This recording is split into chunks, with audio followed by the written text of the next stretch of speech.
유대인의 전승 가운데 이런 일화가 하나 있습니다. 어느 배에 한 학자가 타고 있었는데 상인들이 질문을 했습니다. 아니, 당신은 도대체 무엇을 팔려고 가는 것입니까? 라고 질문을 하니까 이 학자가 내 상품은 이 세상에서 가장 뛰어난 상품이요 라고 대답을 했습니다.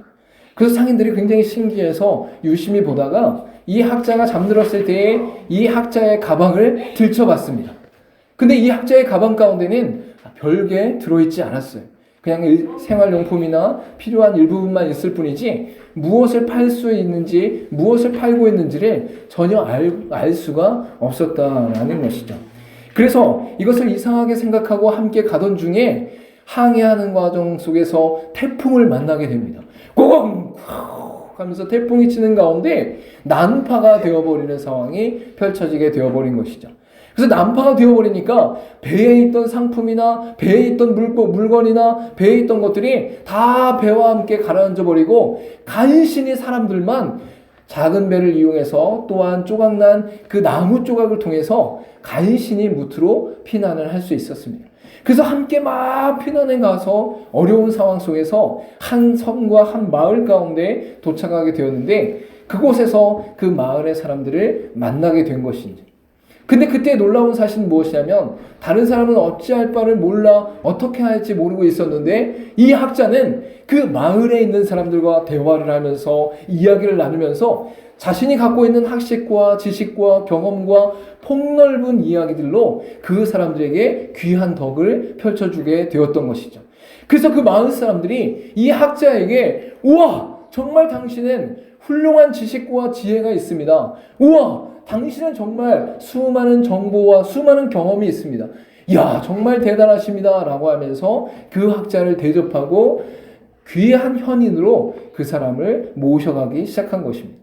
그래서 그 마을 사람들에게 인정받고 그 마을 사람들로부터 대접받는 걸 보니까 이 상인들이 그때서야 아이고, 당신이 옳았네요. 우리들은 상품을 잃어버리면 다 없어지지만 당신은 생명이 있는 한 잃어버릴 염려가 없네요. 라고 하면서 그 학자의 상품을 인정했다라고 하는 이야기가 있습니다.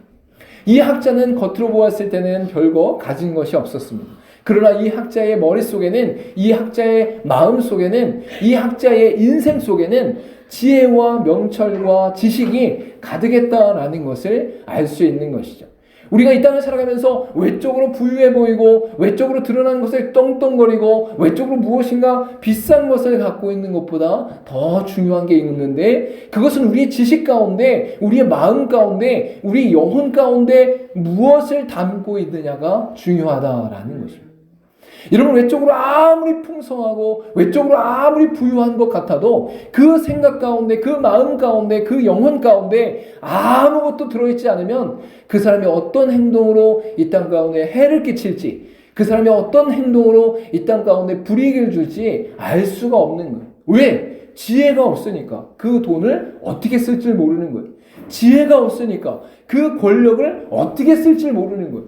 지식과 마음의 풍요함과 경험의 능력이 없으니까 그 사람이 사람들을 배려하지 않고 사람들을 이해하지 않으며 다른 사람을 짓밟을 수밖에 없다라는 거예요.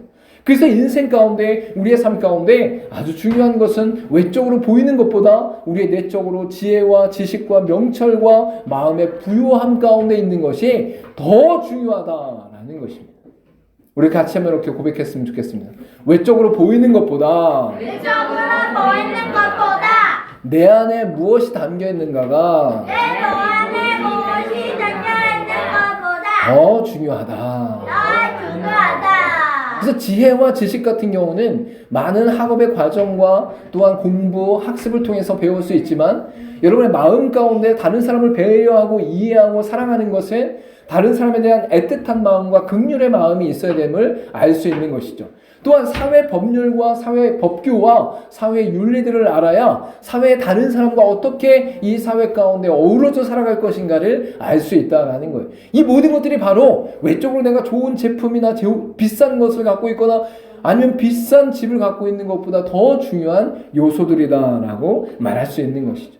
여러분의 성경 가운데는 이 외적으로 보이는 것보다 더 중요한 것이 지혜와 지식과 명철이라고 말하면서 그 지식과 지혜와 명철이 이 세상에 있는 지혜와 지식과 명철을 뛰어넘어 하나님의 지식과 하나님의 지혜가 필요하다라고 성경은 분명히 말씀하고 있어요. 자, 따라해 보시기 바랍니다. 외적으로 보이는 것보다 내 안에 담긴 것이 중요하고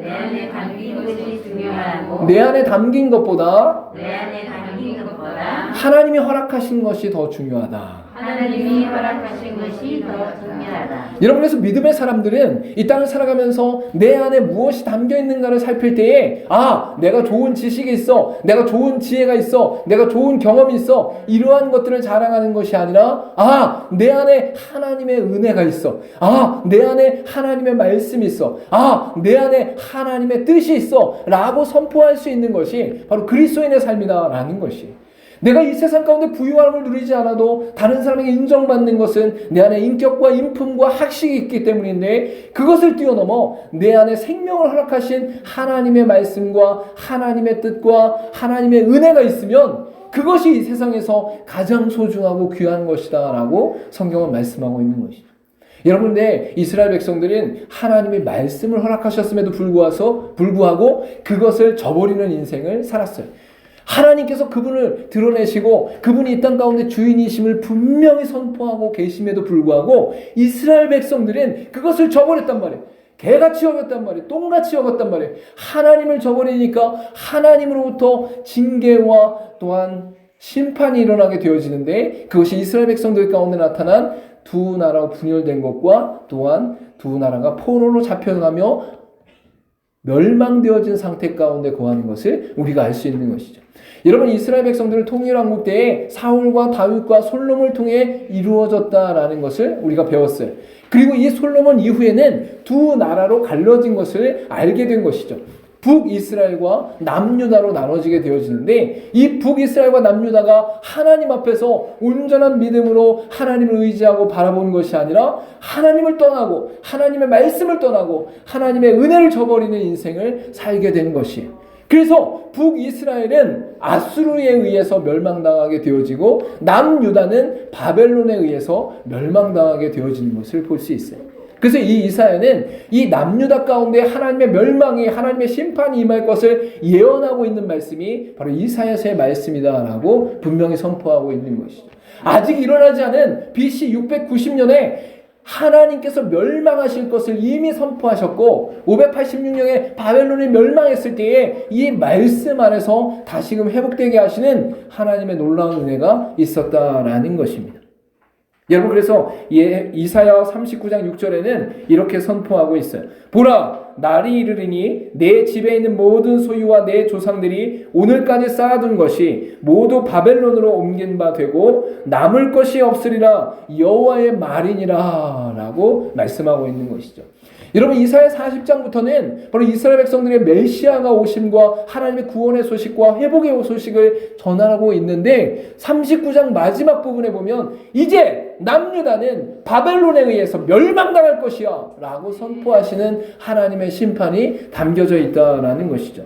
여러분, 이 과정 속에서 이스라엘 백성들은 어떠한 태도를 취하고 있었냐면, 하나님 앞에 하나님, 우리가 우상을 숭배했습니다. 하나님 말씀을 떠났습니다. 하나님의 은혜를 저버렸습니다. 하나님 회개하오니, 하나님 철저히 하나님 앞에 복종하오니 다시 우리를 회복시켜 주십시오 라고 했으면 참 잘했을 텐데, 그렇게 얘기했으면 하나님 앞에서 다시 회복되어지고 다시 일어났을 텐데, 이스라엘 백성들이 어떤 태도를 갖고 있었냐면, 하나님, 우리 하나님이시라면서요, 나의 하나님이시라면서요, 이스라엘을 보호하신다면서요, 하나님 약속하셨잖아요, 왜 우리가 이런 고통과 고난을 당해야 됩니까? 억울합니다, 이렇게 외치고 있었다라는 것이죠. 여러분, 이것이 우리나라 전통적으로 사자성어로 한마디로 말하면 뭐라고 얘기할 수 있냐? 적반하장이다 라고 말할 수 있어요. 도둑으로 잡혀온 놈이 자기가 도둑질을 안 한 것처럼, 자기가 도둑을 했지만 다른 사람 때문에 어쩔 수 없이 한 것처럼, 내가 도둑질을 하긴 했지만 많이 안 훔친 것처럼, 아이고 나는 억울합니다, 많이 안 훔쳤습니다, 아이고 나는 억울합니다, 다른 사람이 시켰습니다, 아이고 나는 억울합니다, 나는 그 집 말고 다른 집을 들어가려고 하다가 하필 그 집을 들어갔습니다. 이러고 있으면 어떻게 돼? 적반하장이에요. 자기가 훔친 것에 대해서는 아무런 죄책감이 있지 않은 상태에서 자신이 어떻게 하면 그 상태에서 벗어날까 하여 자기가 적반하장처럼 억울하다 하고 있는 것이 바로 그 모습인 것이죠. 자, 근데 그 모습이 어디에서 나타나고 있다? 바로 이스라엘 백성들 안에서 나타나고 있다라는 것이. 여러분, 그래서 오늘 본문의 27절 말씀을 새 번역으로 제가 말씀 페이지에 함께 실어놨어요. 자, 그래서 성경을 보지 말고 말씀 프린터물을 보시면서 새 번역 성경으로 27절 말씀을 같이 한번 읽어보도록 하겠습니다. 새 번역 성경 27절 시작. 야곱아, 내가 어찌하여 불평하며 이스라엘아, 내가 어찌하여 불만을 토로하느냐? 어찌하여 주님께서는 나의 사정을 모르시고 하나님께서는 나의 정당한 권리를 지켜주시지 않는다 하느냐? 이게 무슨 뜻이에요? 지금 이스라엘 백성들이 하나님 앞에 범죄하고 우상 숭배하고 말씀을 따르지 않고 은혜를 저버리고 나서 하나님이 심판하시니까 그때서야 아이고 하나님, 왜 하나님 우리를 지켜주시지 않으십니까? 아유 하나님, 왜 우리 사정을 이렇게 모르십니까? 아유 하나님, 왜 나의 정당한 권리를 지켜주지 않습니까? 라고 불평불만하는 모습이 바로 이스라엘 백성들 가운데 나타나고 있다라는 거예요. 자신들을 돌아보지 않고 지켜주지 않는다고 불평하는 이스라엘의 모습에 대해 그것이 당연한 것처럼 맞는 것처럼 당당하게 나서는 모습이 바로 이스라엘 백성들 가운데 있었다라는 것이. 여러분, 이렇게 연약한 존재가 바로 우리와 같은 존재입니다. 우리도 이 땅을 살아가면서 얼마나 부유함을 누리고 얼마나 생명을 누리며 얼마나 이 땅의 자연만물을 누리고 또한 우리에게 허락된 가족과 이웃과 친척과 공동체의 은혜를 누리고 있습니까? 여러분, 그런데 그걸 다 놓치고 있어요. 우리는 감사하는 그 고백보다 원망하고 불평하는 고백이 많고 기뻐하고 즐거워하기보다 두려워하며 떨며 걱정하는 일들이 더 많다라는 거예요. 여러분, 우리의 삶을 자세히 살펴보세요. 하루 일상을 자세히 돌아보세요. 내가 기뻐하고 감사하고 즐거워하면서 하나님을 향해 찬송하는 시간이 많은지, 아니면 불평 불만하거나 원망하거나 두려워하거나 걱정하면서 불안해하고 있는 날이 많은지. 여러분, 우리 인생 가운데 주어진 것들에 이미 기뻐하고 감사하는 인생은 하나님이 붙잡아 주시는 인생이에요. 여러분, 그래서 저와 여러분의 인생 가운데 그러한 놀라운 역사가 일어나기를 간절히 소망합니다. 이스라엘 백성들과 같이 이미 허락된 것들에 대해서 무시하고 경멸하며 저버리고 나서 하나님의 심판 앞에서 불평불만하는 것이 아니라 이미 우리에게 허락되어진 것에 기뻐하고 감사하면서 내게 이미 주어진 것들에 하나님의 은혜로 충만할 수 있는 저 여러분 되기를 간절히 소망합니다. 여러분, 이러한 상태 가운데 있었지만 하나님이 이스라엘 백성들을 회복하시면서 놀라운 은혜를 주시는 것은 무엇이냐면 하나님 그분 자체를 다시 드러내시면서 하나님 그분을 온전히 따르면 여호와를 앙망하면 바로 독수리의 날개친 같이 힘있게 이 땅을 살아갈 것이다 라고 선포하시는 은혜가 있는 것을 볼 수 있어요. 여러분, 우리 마지막 절 말씀 같이 한번 읽어볼까요? 성경의 31절 말씀 같이 읽어보겠습니다. 성경, 이번에 성경입니다. 자, 성경책. 프린트물 말고 성경책에서 31절 시작. 오직 여호와를 앙망하는 자는 새 힘을 얻으리니 독수리가 날개치며 올라감 같을 것이요 다른 박질하여도 곤비하지 아니하겠고 걸어가도 피곤하지 아니하리로다. 할렐루야. 여러분, 이걸 믿으십니까? 여호와를 앙망하면, 하나님을 바라보면, 하나님을 의지하면 하나님께서 독수리의 날개침과 같이 여러분의 힘과 능력과 권세를 허락하신다라는 거예요. 여러분, 제가 한 달 전쯤에 허리가 아팠어요. 이렇게 엉덩이 오른쪽에 엉치 부분이 굉장히 아팠어요. 그래서 이걸 버티고 조금씩 이렇게 막 스트레칭하고 이러다가 안 되겠다 싶어갖고 병원에 갔어요. 정형외과를 가서 그 정형외과 가서 검사를 받아봤더니 우리 선생님은 허리에 있는 요추의 4번과 5번에 물렁뼈가 튀어나와서 신경을 누르고 있습니다 라고 얘기를 하는 거예요. 그러니까 신경이 어디부터 내려가요? 머리로부터 이 목 뒤로 해서 척추로 해갖고 이 허리로 내려간 다음에 이 허리 위에서 양쪽으로 갈려서 엉덩이와 허벅지와 종아리와 발끝까지 내려가는 걸 볼 수 있죠. 그래서 신경이 이렇게 이어지는데 이 요추 부분에서 물렁뼈가 이렇게 튀어나와갖고 신경을 이렇게 누르고 있다는 거예요. 신경을 이렇게 누르고 있다는 거예요. 근데 그 신경을 누르는 것에 대해서 조심하셔야 되고 자칫하면 시술이나 수술도 해야 되니까 열심히 운동하십시오. 그래도 다행인 것은 초기 상황이니까 물리치료와 그 다음에 집에서 허리 강화 운동을 하면 괜찮아질 수도 있습니다. 그리고 얼마 동안 한 다음에 한번 다시 검사를 받아봅시다. 이렇게 했단 말이에요. 여러분, 그래서 제가 그때 충격을 딱 받았어요. 아니, 나는 건강한 줄 알았거든요. 나는 튼튼한 줄 알았거든요. 무거운 걸 헛떡헛떡 들면서 아무렇지도 않은 줄 알았거든요. 그런데 허리가 아프니까 아니, 이게 무슨 일이냐 싶어갖고 그때부터 집에서 운동을 하기 시작했어요. 헬스장에 갈 수는 없고 또 돈을 들일 수는 없으니까 요새는 홈트레이닝을 했어요. 홈트레이닝. 그래서 집에서 할 수 있는 운동을 꾸준히 했어요. 많이 한 것도 아니에요. 20분에서 30분밖에 안 하고 저녁에 가끔가다 이렇게 산책을 하면서 도보를 했어요. 여러분, 그 말을 듣고 나서 물리치료도 받고 운동도 하고 이렇게 하는 과정 속에서 허리가 나아졌을까요? 나아지지 않았을까요? 나았어요. 나아졌어요. 실제 나아졌어요. 받았어요. 여러분이 만약에 내가 그 진단을 받고 나서 선생님이 말한 것에 대해서 에이 선생님 거짓말하지 마요. 에이 선생님 다른 사람 말 들을 거예요. 에이 선생님 내가 다른 방법 찾아볼 거예요. 에이 그게 다 하겠어요? 이러고 만약에 내가 아무것도 안 했으면 그 선생님만 원망하고 에이 내 허리 아직 괜찮은데 뭘 그래? 에이 그게 아닐 거야. 엑스레이가 잘못됐어. 그 선생님 말이 잘못됐어. 라고 하고 있었으면 내 허리는 나아졌을까요? 나아지지 않았을까요? 나아지지 않았어요. 나아지지 않았다는 거예요. 여러분, 여러분의 인생 가운데 하나님이 독수리와 같이 날개치며 힘있게 하나님의 사람으로 세워주신다라고 약속하고 계신다라는 거예요. 말씀하고 계신다라는 거예요.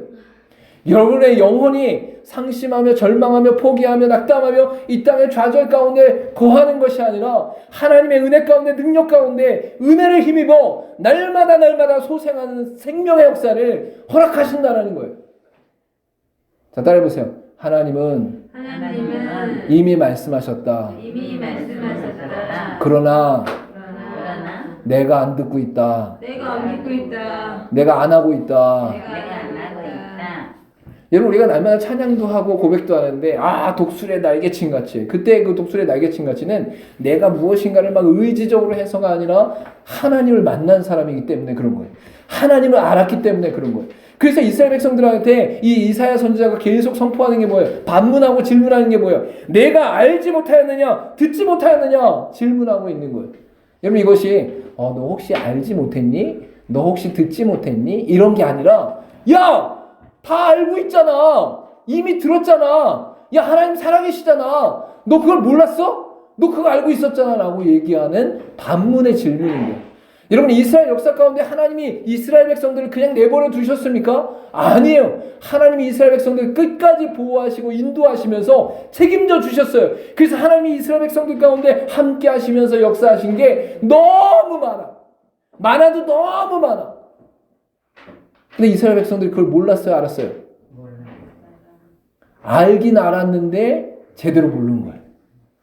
어렴풋이 다 듣긴 들었고 역사적으로 하나님이 살아계신다, 우리 하나님을 믿는다 이렇게 들었지만 그것에 대해서 온전히 하나님을 의지하지 못했던 거예요.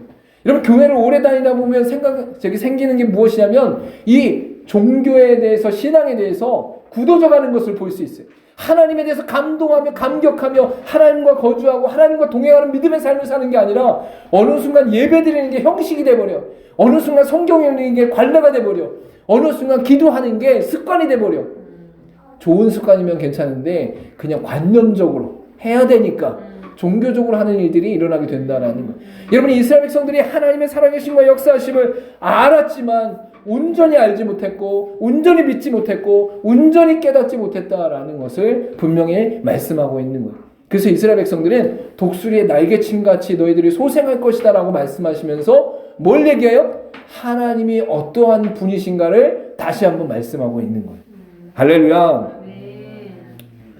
하나님께서 어떠한 분이신가가 바로 28절과 29절 가운데 나타나는데 너는 알지 못하였느냐 듣지 못하였느냐 영원하신 하나님 여호와 땅 끝까지 창조하신 이는 피곤하지 아니하시며 곤비하지 아니하시며 명철이 한이 없으시며 피곤한 자에게는 능력을 주시며 무능한 자에게는 힘을 더하시나니 라고 분명히 말씀하고 있죠.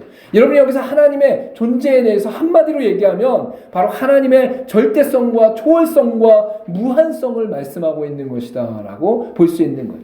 우리가 하나님의 존재에 대해서 인식할 때에 우리와 비슷한 존재, 우리보다 조금 나은 존재로 인식하면 하나님을 바르게 인식하는 것이 아닌 것이죠. 하나님의 존재는 이미 우리 안에서 절대성을 갖고 있고 초월성을 갖고 있고 무한성을 갖고 있다라는 거예요. 그래서 여러분이 믿는 하나님은 그러한 분이신 거예요. 근데 우리가 하나님을 그렇게 믿고 있지 않고 있다라는 거예요. 여러분의 하나님, 여러분이 믿는 하나님, 여러분이 알고 있는 하나님은 바로 절대성과 초월성과 무한성을 우리 안에 영원토록 선포하시는 분이신데 우리는 하나님을 그렇게 믿지 않고 있다라는 거예요. 머리로는 입술로는 하나님을 그렇게 고백하고 있을지 몰라도 우리의 마음과 삶 전체 가운데는 그렇게 믿지 못하고 있는 것이 우리의 부족함과 연약함이다라고 말할 수 있는 것이죠. 여러분께서 우리가 본문 가운데 나타나기 이전에 40장 7절과 8절 말씀 가운데 하나님의 영원성이 나타나고 있습니다. 우리 같이 한번 읽어볼까요? 자, 같이 한번 읽어보겠습니다. 자, 거기 프린트물에 보시면 말씀 프린트물 7절과 8절 시작.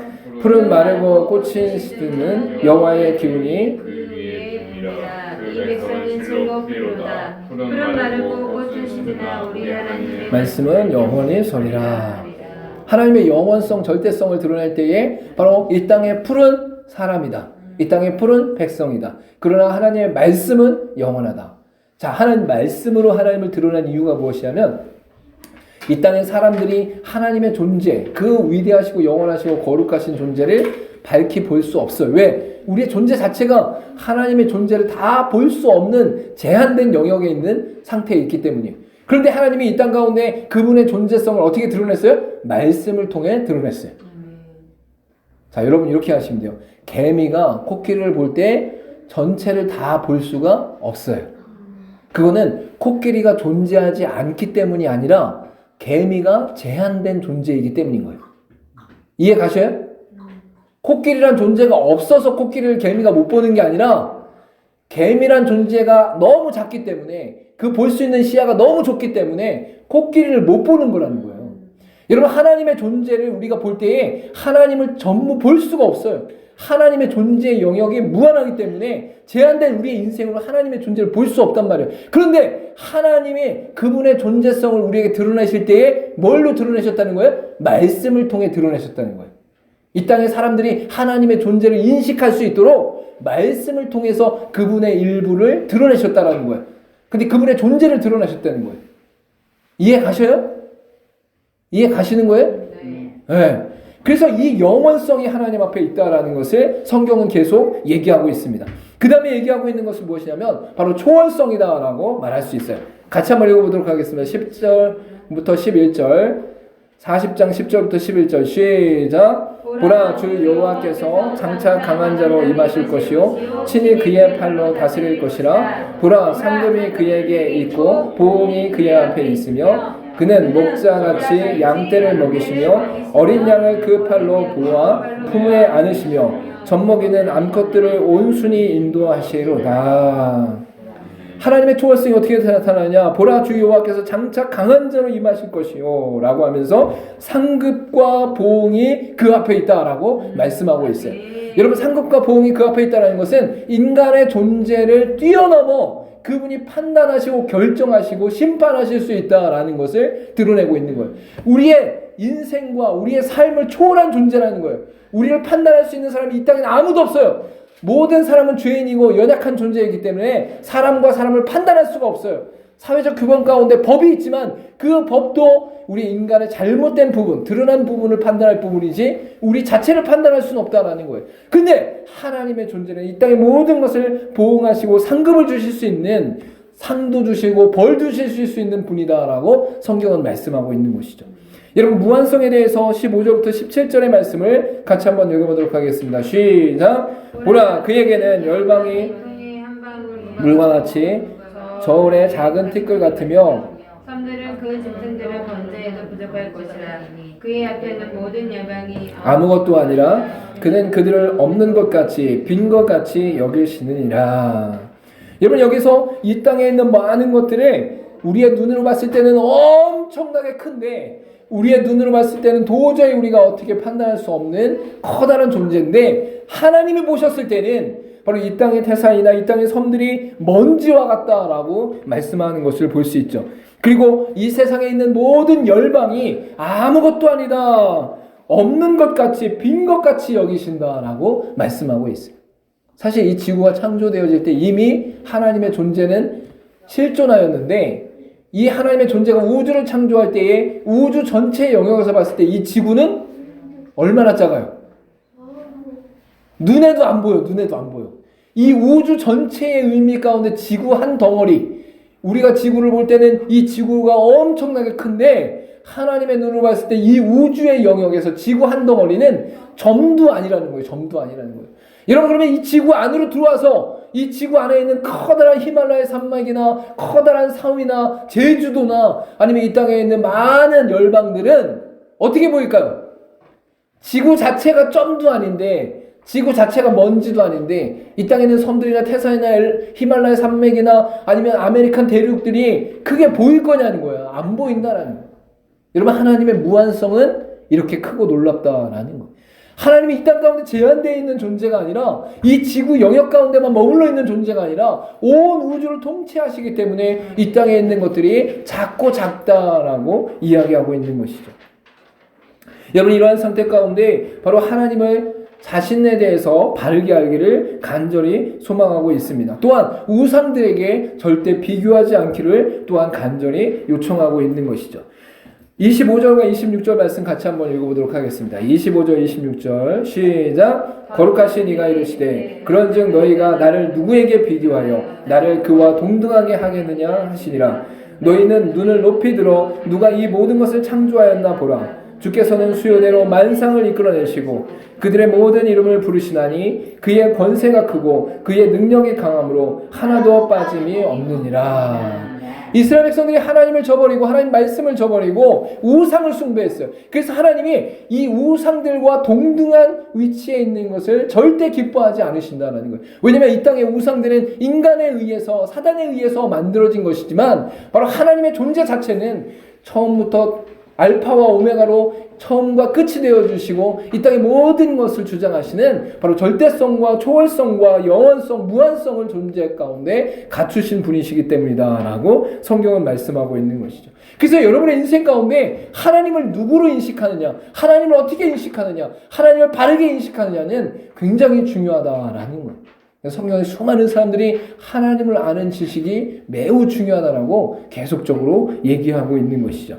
잠언 1장 7절 말씀 같이 한번 읽어보도록 하겠습니다. 시작. 여호와를 경외하는 것이 지식의 근본이오늘 미련한 자는 지혜와 훈계를 멸시하느니라. 호세아 4장 6절 내 백성이 지식이 없으므로 망하는도다. 내가 지식을 버렸으니 나도 너를 버려 내 제사장이 되지 못하게 할 것이요 내가 내 하나님의 율법을 잊었으니 나도 내 자녀들을 잊어버리리라.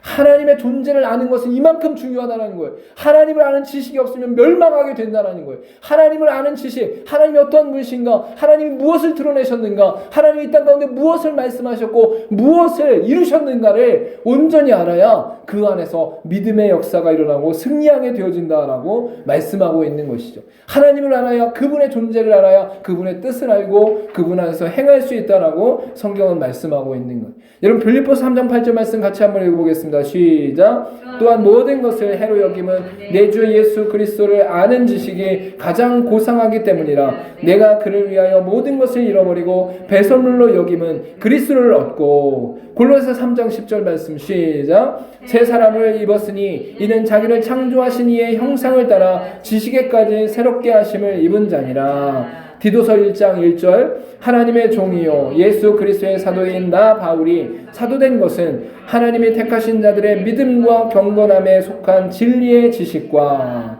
여러분이 이 땅 가운데 예수 그리스도를 통해 하나님이 이루신 놀라운 하나님 나라의 완성을 믿고 의지할 수 있기를 간절히 소망합니다. 그 안에서 우리가 전인격적으로 하나님의 형상을 회복할 때에 지식에 이르기까지, 즉 하나님에 대해서, 하나님이 이루신 것에 대해서, 하나님 나타나신 것들에 대해서 우리가 아는 데까지 더욱더 나아갈 수 있기를 간절히 소망합니다.